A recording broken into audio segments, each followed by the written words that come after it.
O Senhor esteja convosco. Proclamação do Evangelho de Jesus Cristo segundo Mateus. Naquele tempo, disse Jesus a seus discípulos: Não penseis que vim abolir a lei e os profetas. Não vim para abolir, mas para dar-lhes pleno cumprimento. Em verdade, eu vos digo, antes que o céu e a terra deixem de existir, nem uma só letra ou vírgula serão tiradas da lei, sem que tudo se cumpra. Portanto, quem desobedecer a um só desses mandamentos, por menor que seja, e ensinar os outros a fazerem o mesmo, será considerado o menor no reino dos céus. Porém, quem os praticar e ensinar, será considerado grande no reino dos céus. Porque eu vos digo, se a vossa justiça não for maior que a justiça dos mestres da lei e dos fariseus, vós não entrareis no reino dos céus. Vós ouvis o que foi dito aos antigos: não matarás. Quem matar será condenado pelo tribunal. Eu, porém, vos digo, todo aquele que se encoleriza com seu irmão será réu em juízo. Quem disser ao seu irmão patife, será condenado pelo tribunal. Quem chamar o irmão de tolo, será condenado ao fogo do inferno. Portanto, quando tu estiveres levando a tua oferta para o altar, e ali te lembrares de que teu irmão tem alguma coisa contra ti, deixa a tua oferta ali diante do altar e vai primeiro reconciliar-te com o teu irmão. Só então vai apresentar a tua oferta. Procura reconciliar-te com teu adversário enquanto caminha contigo para o tribunal. Senão, o adversário te entregará ao juiz, o juiz te entregará ao oficial de justiça e tu serás jogado na prisão. Em verdade, eu te digo, dali não sairás enquanto não pagares o último centavo. Ouviste o que foi dito: não cometerás adultério. Eu, porém, vos digo, todo aquele que olhar para uma mulher com o desejo de possuí-la, já cometeu adultério com ela no seu coração. Se o teu olho direito é para ti ocasião de pecado, arranca-o e joga-o para longe de ti. De fato, é melhor perder um de teus membros do que todo o teu corpo ser jogado no inferno. Se a tua mão direita é para ti ocasião de pecado, corta e joga para longe de ti. De fato, é melhor perder um dos teus membros do que todo o teu corpo ir para o inferno. Foi dito também: quem se divorciar de sua mulher, dê-lhe uma certidão de divórcio. Eu, porém, vos digo, todo aquele que se divorciar de sua mulher, a não ser por motivo de uma união irregular, faz com que ela se torne adúltera, e quem se casa com uma mulher divorciada comete adultério. Vós ouviste também o que foi dito aos antigos: não juras falso, mas cumprirás o teu juramento feito ao Senhor. Eu, porém, vos digo, não jureis de modo algum, nem pelo céu, porque é o trono de Deus, nem pela terra, porque é o suporte onde apoia os seus pés, nem por Jerusalém, porque é a cidade do grande rei. Não jures tampouco pela tua cabeça, porque tu não podes tornar branco ou preto um só fio de cabelo. Seja o vosso sim, sim, e o vosso não, não. Tudo o que for além disso, vem do maligno. Palavra da salvação.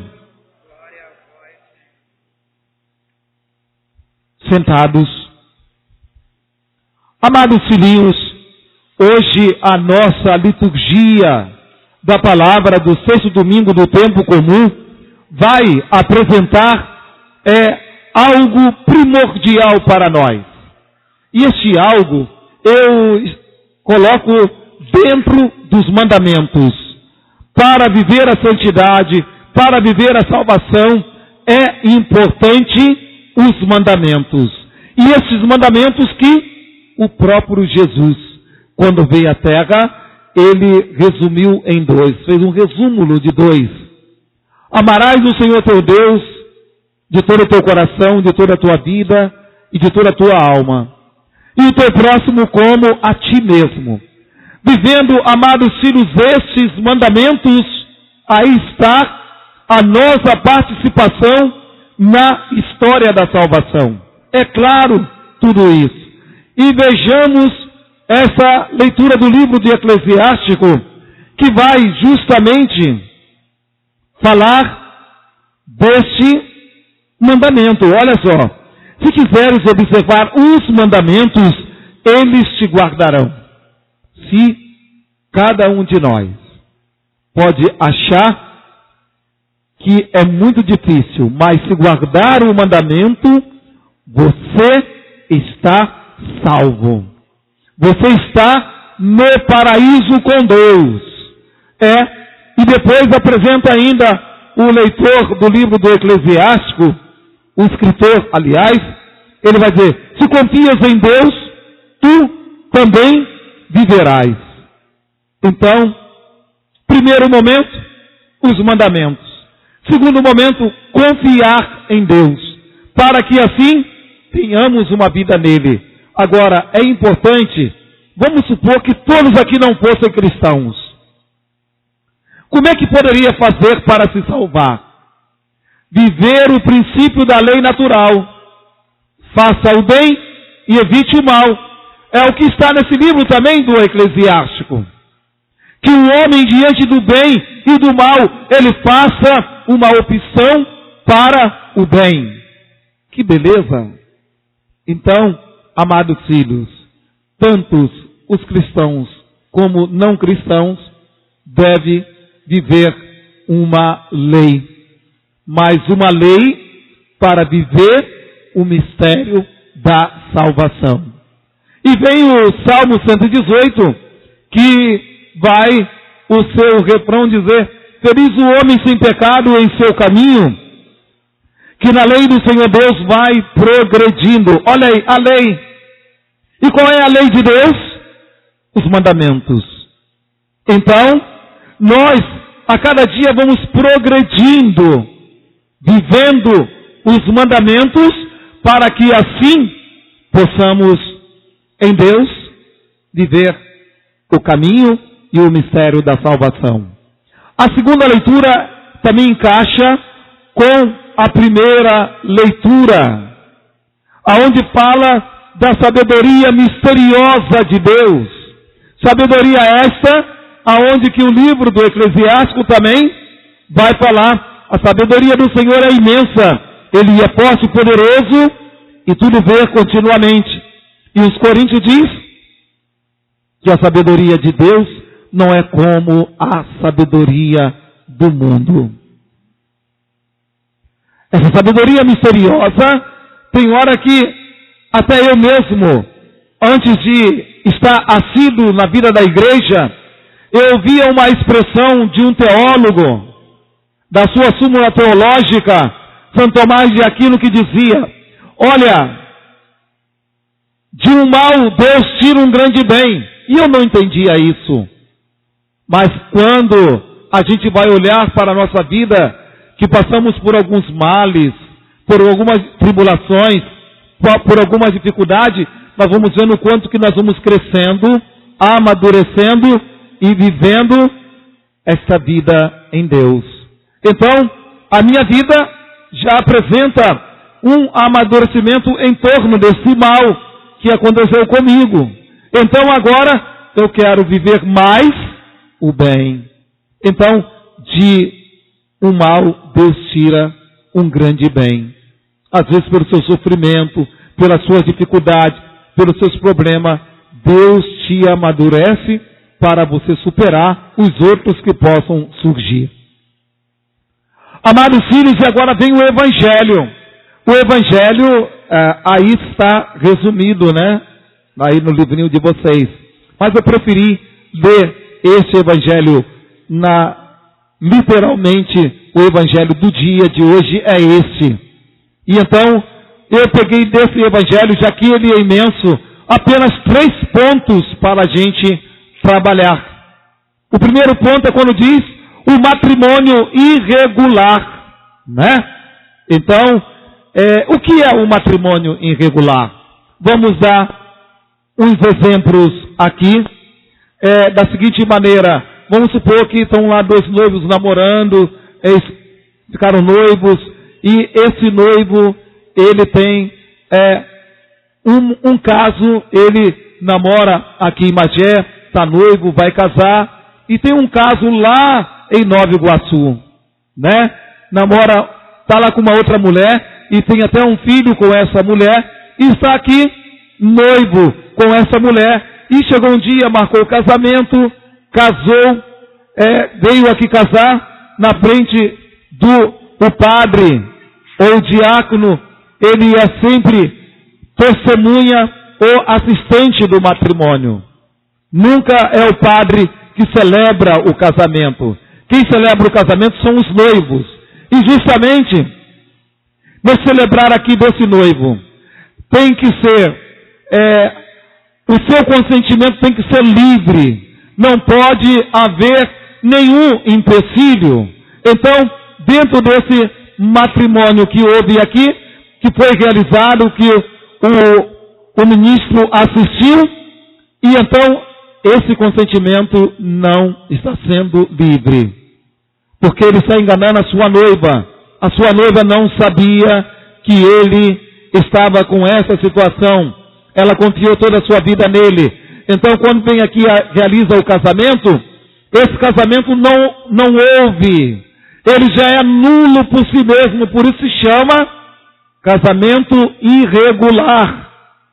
Agora, para poder provar que esse casamento é nulo, vir à igreja, dar entrada, e então a igreja vai estudar, vai chamar depois, o tribunal eclesiástico vai chamar depois o noivo, a noiva, e mais 5 ou 6 testemunhas para testemunhar esse fato, e a igreja então aí analisar o fato de nulidade. Sempre assim.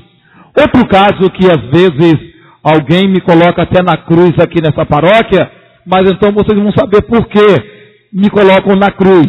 Quando está alguém namorando, e no seu namoro acaba a menina ficando grávida. Aí eles querem casar. Aí vem a igreja.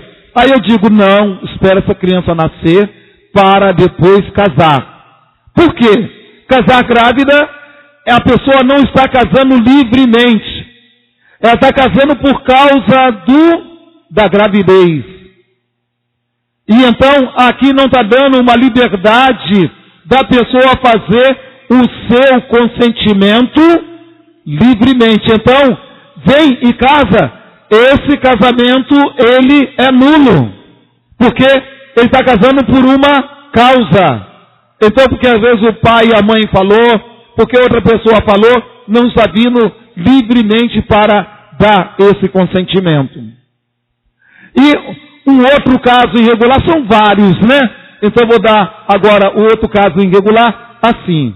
O noivo e a noiva estão namorando bem. Aí eles veem a lua e falam, que lua bonita, né? Mas depois que casa, ele começa, ele ou ela, prender um em casa, agredir, maltratar, com muito ciúme, quase colocando a vida do outro em risco, querendo tirar a vida do outro. Quando namorava não apresentava nada disso. Depois que começou o casamento, colocaram as asas de fora, as unhas de fora. Então, num momento desse, porque ela achava que ele era perfeito, ele achou que ela era perfeita. Então, e de repente, após o casamento, acontece tudo isso, provando com as testemunhas, provando com os noivos e vindo diante da igreja apresentar tudo isso, o casamento é nulo. E tem outras coisas a mais. Então, esse é o primeiro ponto. O segundo ponto, eu dizia já no início da homilia, ama o teu próximo como a ti mesmo. E nesse evangelho diz, o tratar com as pessoas, ao chamar o outro de tolo, ao chamar o outro de patife, ali o evangelho já coloca uma condenação. Está condenado ao inferno. Meu irmão, minha irmã, as pessoas são imagem de Deus. Nós não podemos ter esses tratamentos com as pessoas, né? Aqui hoje não chama mais de tolo, patife, hoje chama de burro, besta, isso, aquilo, égua, cavalo, vaca e até aquele peixe do mar, né? Então, é falta de respeito às pessoas. E por isso estará condenado ao inferno. Nós temos que amar bem o próximo. Você sabe o que me escandaliza em toda a vida lidando com as pessoas? Principalmente nós cristãos. O que me escandaliza é quando alguém tira do seu coração desejando o mal para o outro. O mal para o próximo. Se nós somos cristãos, não deveria ser assim. Deus não é bom demais, minha gente? Se Deus é bom demais, nós somos a imagem de Deus, por que maltratar as pessoas assim? Por que essa humilhação com as pessoas? Por que essas humilhações com o próximo? Meu irmão, minha irmã, trata o nosso próximo com carinho. Trata o nosso próximo com amor, porque nele está Cristo, nele está o Senhor. Ame o Cristo no nosso próximo. Então, quando a gente maltrata alguém assim com esse tratamento, nós estamos sendo condenados ao inferno, porque Deus diz que cada um de nós é um instrumento precioso para Ele. Por isso, nós precisamos tratar os nossos irmãos, o nosso próximo bem. O terceiro ponto é a última parte do Evangelho. O jurar. Às vezes, nós fazemos certos juramentos, que é até juramentos falsos. Então, eu aconselho a todos, nunca façam juramentos, minha gente. Porque o juramento é tão valoroso que juramento para se fazer tem que ser algo real. Mas procure, mesmo sendo ser algo real, que a sua palavra seja sim, sim, a sua palavra seja não, não. Inclusive entre os namorados e esposos pode ver isso.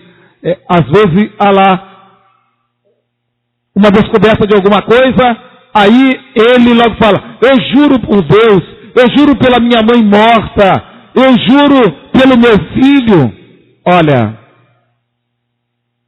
fazer juramento falso, cuidado. Nunca me façam juramentos falsos. Por que eu digo isso? Porque quando a gente faz um juramento falso, Jesus diz que nós chegamos a ser igual ao demônio. Porque o demônio é mentiroso. O demônio é o mais mentiroso da face da terra. E quem faz um juramento desse falso, chega a ser comparado com o demônio. Então, amados filhos, que a tua palavra seja verdadeira, diante das pessoas, diante do próximo, diante daquele que você está. Basta dizer sim, basta dizer não e acabou. Se quiser acreditar em você, acredite, mas que a sua verdade seja esta. Amados irmãos, então eu quero terminar dizendo a todos, nós temos a possibilidade de ser santo, na medida em que nós vivemos os mandamentos. Nós temos a possibilidade de ser santo, como mostra o Evangelho. Quando eu tenho um verdadeiro amor por Deus, eu sou capaz de renunciar o pecado. Quando eu tenho um verdadeiro amor por Deus, eu sou capaz de renunciar o pecado. Então, amados filhos, o pecado só entra na nossa vida porque nós não amamos. O pecado entra na nossa vida e nos domina porque nós ainda não apresentamos um verdadeiro amor por Deus. Assim termino dizendo, querida família, valorize o seu lar, valorize o seu próximo, valorize as pessoas, até as desconhecidas, a quem não conhece, mas valorize com amor, tratando com carinho, porque essas pessoas são imagem de Deus. Louvado seja o nosso Senhor Jesus Cristo. Creio em Deus Pai Todo-Poderoso,